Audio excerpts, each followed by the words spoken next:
You've been told that a covenant is a contract with God. Terms and conditions. Keep your end, God keeps his. Break it, and face the consequences. What if I told you that's not what's happening in Genesis 15 and other places where God makes a covenant with people? What if God did something so radical it turned the entire ancient world upside down? Here's the problem. We read the Bible with modern assumptions. We think covenant means legal contract, a performance agreement, a transaction. But that's not what the Hebrew word berit means. Berit isn't a business deal, it's a binding relationship. And in Genesis 15, God doesn't make a contract with Abraham. He does something far more costly. Let's go to Genesis 15. God promises Abraham land, descendants, a future. But Abraham asks, how can I know for sure? So God tells him, bring some animals, a heifer, a goat, a ram, cut them in half, lay the pieces out in 2 rows. And then something shocking happens. See, in the ancient Near East, when 2 parties made a covenant, they performed a ritual. They would slaughter animals, cut them in half, lay them out.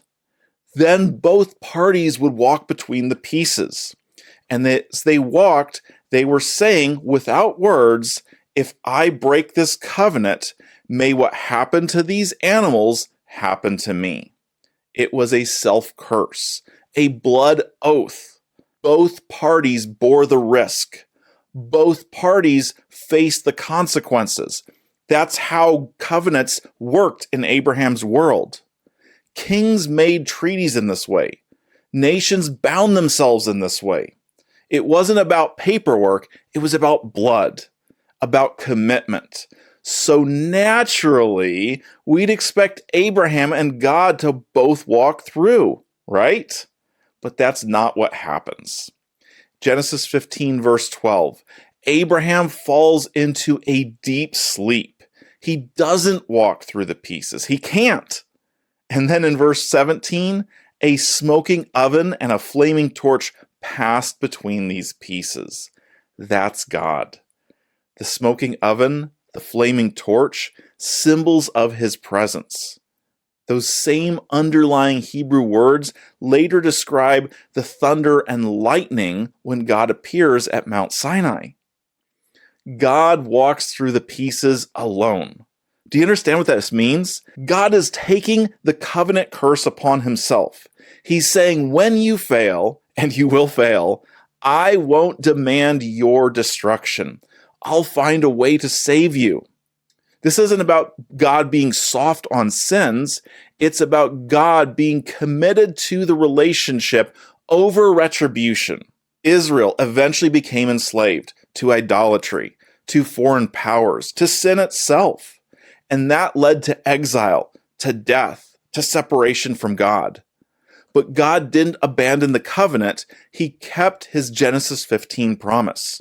Through Jesus, God entered into our exile, defeated the powers that enslaved us, and brought us home. He did whatever it took to save us. Now you might be thinking, but God still disciplined the disobedient. Israel went into exile. True.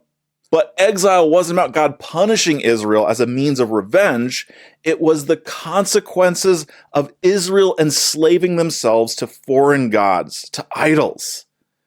God's promise was never that you'll never suffer the consequences. His promise was, I will break the powers that enslave you, and I will bring you back. That's what Jesus does on the cross, in the resurrection. So here's what this costs you.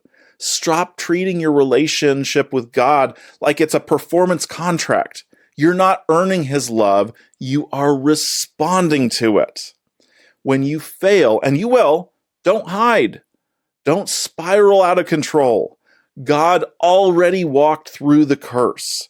That's the kind of God who makes covenants with broken people. If this shifts how you see God, hit subscribe.